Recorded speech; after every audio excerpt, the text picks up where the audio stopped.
ما به درد بی کسی های خود عادت کردیم، نیمه شبها تا سحر با غصه خلوت کردیم. بیوفایی در مرام ما نمی گنجد، ولی بیوفایی کرده با هر کس رفاقت کردیم. بارها هر نیمه شب ما در میان گریه ها بیشمار از ظلم این دنیا شکایت کردیم.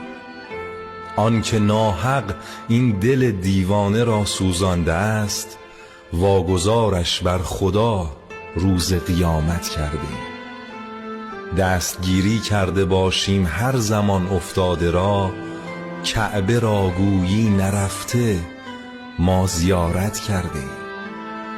از غم و از بی کسی دیگر مگو سنگ صبور، ما به درد بی کسی های خود عادت کردیم. ما به درد بی کسی های خود عادت کردیم.